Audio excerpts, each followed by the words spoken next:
चंद्रयान 3 के ऐतिहासिक सक्सेस को कुछ हफ्ते भी पूरे नहीं हुए हैं, लेकिन इसरो एक बार फिर से इतिहास रचने जा रहा है। Aditya L1 mission. आज इसरो की नज़र चांद पर नहीं बल्कि सूरज की तरफ है। आइए समझते हैं इस मिशन को गहराई से आज की इस वीडियो में।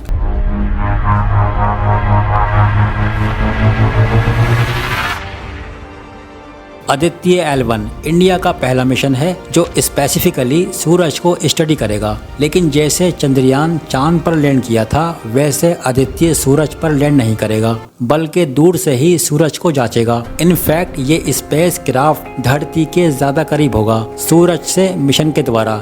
स्पेसिफिकली कहा जाए, लॉन्च होने के बाद ये धरती से 15 लाख किलोमीटर दूर जाकर लग्रांज पॉइंट L1 के अराउंड एक हेलो ऑर्बिट में घूमेगा। उस पॉइंट तक पहुंचने में इसे लॉन्च से करीब 4 महीने का वक्त लगेगा और एक बार ये वहां पहुंच गया तो 5 साल तक ये वहीं रुककर सूरज को ऑब्जर्व करेगा। इसलिए ये सिर्फ एक स्पेस क्राफ्ट नहीं बल्कि एक स्पेस ऑब्जर्वेटरी भी है। अब सबसे पहला सवाल आपके मन में यहाँ पर यह आएगा कि आखिर ये लग्रांज पॉइंट क्या होता है। लग्रांज पॉइंट वो अनोखे पॉइंट हैं स्पेस में जहाँ पर दो सेलेस्टियल बॉडीज का ग्रेविटेशनल फोर्स बैलेंस आउट करता है। सूरज और धरती को अगर हम यहाँ कंसीडर करें तो 5 लग्रांज पॉइंट बनते हैं। स्क्रीन पर आप देख सकते हैं कि ये 5 लग्रांज पॉइंट कहाँ पर ले करते हैं। ये वो पॉइंट्स हैं जहाँ पर अगर हम कोई स्पेस क्राफ्ट भेजेंगे तो स्पेस क्राफ्ट का ऑर्बिटर मिशन सेंट्रीफ्यूगल फोर्स धरती और सूरज की ग्रेविटेशनल फोर्सेस से कैंसिल आउट कर जाएगा। इसका फ़ायदा ये हुआ, हमें स्टेबिलिटी मिलती है। जो भी स्पेस क्राफ्ट हम लग्रांज पॉइंट पर भेजेंगे हमें ऑलमोस्ट कोई एफर्ट नहीं करना पड़ेगा। उस स्पेस क्राफ्ट को उस पॉइंट पर बनाए रखने के लिए स्पेस क्राफ्ट का फ्यूल बचेगा और वो स्पेस क्राफ्ट धरती की सन के अराउंड रेवोल्यूशन के साथ साथ गोल गोल घूमता रहेगा। इससे ज़्यादा लंबे मिशन भी किए जा सकते हैं। दूसरा फायदा है कंटिन्यूस ऑब्जर्वेशन। लग्रांज 1 यानी L1 पॉइंट का अगर हम एग्जाम्पल लें, यहाँ पर जो भी चीज़ हम वहाँ L1 पॉइंट पर भेजेंगे वो कंटिन्यूसली ऐसी पोजीशन में रहेगी जहाँ से धरती और सूरज दोनों को देखा जा सके और कभी भी एक दूसरे को शैडो में सूरज या धरती छुपेंगे नहीं। खुद ही सोच कर देखो, जब हम किसी स्पेस क्राफ्ट को लूनर ऑर्बिट में भेजते हैं, जैसे चंद्रयान को भेजा था, या फिर अर्थ की ऑर्बिट में भेजते हैं, चांद के अराउंड गोल गोल घूमने से धरती बीच बीच में छुप जाती है। ऐसे ही धरती के अराउंड गोल गोल घूमने से भी सूरज छुप जाएगा। इसलिए लग्रांज पॉइंट इतने ज़रूरी हैं और आदित्य L1 को पोजीशन कर प्लेस किया जाएगा। यहीं से ही इसका नाम आया है आदित्य L1। इससे पहले भी जो बाकी और स्पेस एजेंसी ने सोलर ऑब्जर्वेटरी भेजी है उन्हें L1 पर प्लेस किया गया है, जैसे कि सोलर हेलिस्फेरिक ऑब्जर्वेटरी, शॉर्ट में इसे सोहो बोलेंगे। ये एक ज्वाइंट मिशन था नासा और यूरोपियन स्पेस एजेंसी का। L1 और L2 सबसे इम्पोर्टेंट लग्रांज पॉइंट हैं क्योंकि वो धरती के सबसे करीब हैं। जो famous James Webb space telescope है उसे L2 पॉइंट पर प्लेस किया गया है। अब आप गेस कर सकते हो क्या वजह है। L2 पॉइंट पर धरती सूरज को छुपा कर रखेगी अपने पीछे, और क्योंकि इस टेलीस्कोप को लाइट ईयर्स दूर देखना है यूनिवर्स की गहराइयों में, सूरज की रोशनी को छुपाना जरूरी है ताकि कोई इंटरफेरेंस ना आ सके। इसलिए L2 पॉइंट यहाँ चुना गया। लेकिन आदित्य L1 पर वापस आएं तो सूरज के बारे में क्या स्टडी करेगा ये समझने के लिए पहले हमें सूरज के बारे में थोड़ा जानना पड़ेगा। हमारे सोलर सिस्टम का सन, इसका डायमीटर करीब 109 गुना ज़्यादा बड़ा है धरती के डायमीटर से। वजन में ये 3,33,000 गुना ज़्यादा भारी है धरती के कंपैरिजन में। और अगर आपको विजुलाइज करना है सूरज के साइज को धरती के साइज के कंपैरिजन में, तो इस एनिमेशन को आप देख सकते हो। 1.3 मिलियन अर्थ एक सूरज के अंदर फिट हो सकती है। जैसे धरती के अंदर अलग अलग लेयर्स होती हैं, कोर, मैंटल, क्रस्ट, ऐसे ही सन के अंदर भी अलग अलग लेयर्स होती हैं। सबसे अंदर सूरज के भी एक कोर मौजूद है। इस कोर के अंदर न्यूक्लियर फ्यूजन के रिएक्शन होते हैं जहां पर हाइड्रोजन और हीलियम गैसेस को एनर्जी में कन्वर्ट किया जाता है। इसी एनर्जी से सनलाइट पैदा होती है और गर्मी निकलती है जो हमें धरती पर भी महसूस होती है। कोर का टेम्परेचर 15 मिलियन डिग्री सेल्सियस तक जा सकता है। इसके एकदम बाहर है रेडियो एक्टिव जोन। 70% सन का रेडियस रेडियो एक्टिव जोन से बनता है।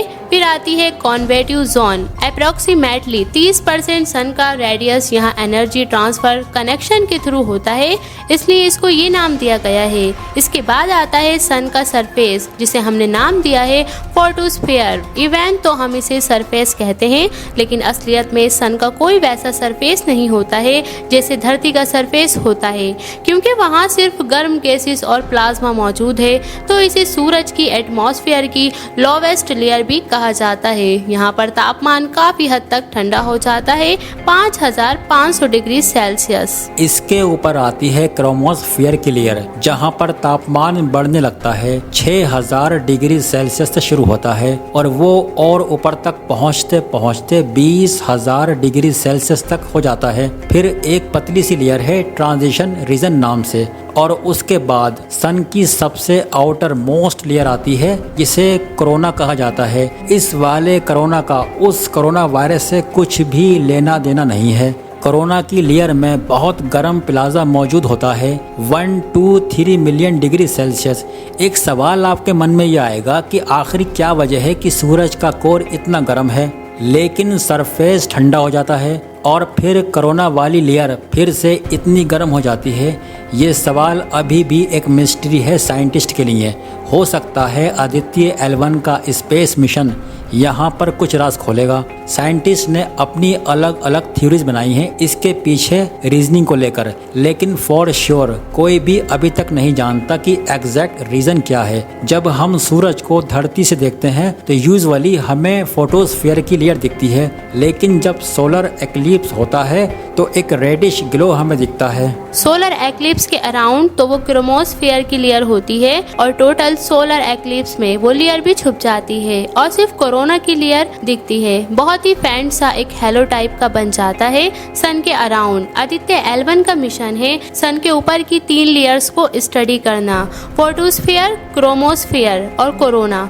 लेकिन सूरज से लाखों किलोमीटर दूर आखिर ये किया कैसे जाएगा? इस पर मौजूद इंस्ट्रूमेंट की बात करने से पहले हमें समझना पड़ेगा कि सूरज से क्या क्या चीजें बाहर निकलती हैं। सबसे पहले हीट और लाइट तो हम सब जानते ही हैं कि सूरज से निकलती है, ये तो बड़ा ऑब्वियस है। इसके अलावा सूरज से हर तरह की इलेक्ट्रोमैग्नेटिक रेडिएशन निकलती है।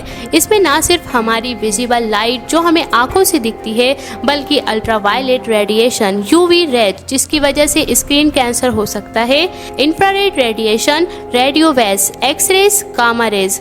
ये एक्सरेज और गामा रेज भी बहुत हार्मफुल रेडिएशन होती है, लेकिन हमारी धरती की एटमॉस्फेयर इनसे प्रोटेक्ट कर लेती है हमें। लेकिन इन सब के अलावा सूरज से निकलती है solar wind. Solar wind basically एक बहुत बड़ा बहाव है चार्ज इलेक्ट्रॉन्स और प्रोटॉन्स का। ये सोलर जब धरती के मैग्नेटिक फील्ड से इंटरेक्ट करती है तो हमें नॉर्दर्न लाइट्स देखने को मिलती है। यही सुंदर सी रोशनी आसमान में जो स्वीडन, फिनलैंड, आइसलैंड जैसे देशों में देखने को मिलती है।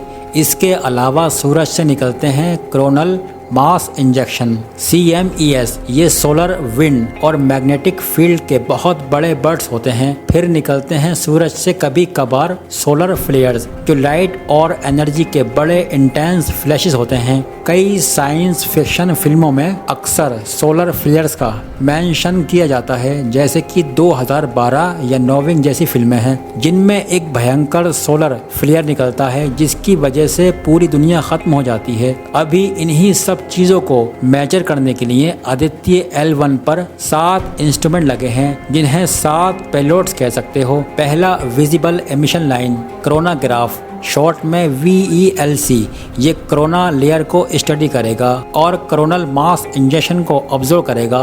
दूसरा solar ultraviolet imaging telescope, short में सूट, ये सूरज की फोटोस्फीयर और क्रोमोस्फीयर की इमेजिंग लेगा अल्ट्रावायलेट स्पेक्ट्रम में। तीसरा solar low energy x-ray spectrometer, short में सोलेक्स।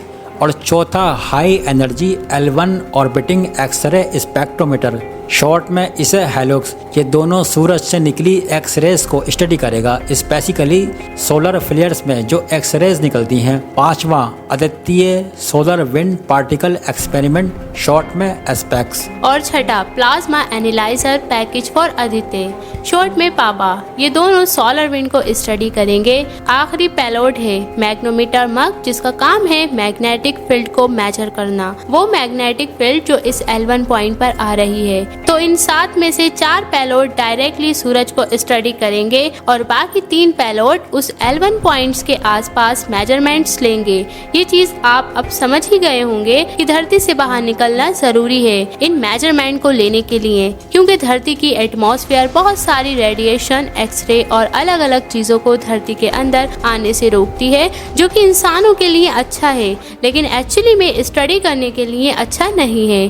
बाकी और सूरज के मिशन की बात करी जाए तो साल 2018 में नासा ने पार्कर सोलर प्रोब लॉन्च किया था in collaboration with the European space agency. इसका मकसद था सन की जो कोरोना की लेयर है उसके साथ डायरेक्ट कांटेक्ट बनाना। इसके अलावा एक सोलर ऑर्बिटर भी था जो नासा और ईसा के द्वारा लॉन्च किया गया था 2020 में। सबका मकसद एक कि हम सूरज को बेहतर समझ पाएं और स्पेसिकली सूरज से बाहर निकलने के लिए जो हानिकारक रेस है इन्हें हम बेहतर समझ पाएं। यहाँ पर अगर आप जानना चाहते हो कि सूरज से निकली अल्ट्रावायलेट रेस इतनी खतरनाक क्यों होती है इंसानों के लिए, तो इसे हमने एक्सप्लेन किया है ओजोन होल वाली वीडियो में, यहाँ क्लिक करके आप देख सकते हो। And thank you so much guys, आप लोगों ने हमारी ये वीडियो देखी। अगर आपको हमारी ये इन्फॉर्मेशन पसंद आई हो तो वीडियो को लाइक, शेयर एंड सब्सक्राइब करना ना भूलें। और ऐसे ही जबरदस्त इंटरेस्टिंग नॉलेज के लिए बने रहिए हमारे YouTube channel AK knowledge air पर। तब तक के लिए टेक केयर।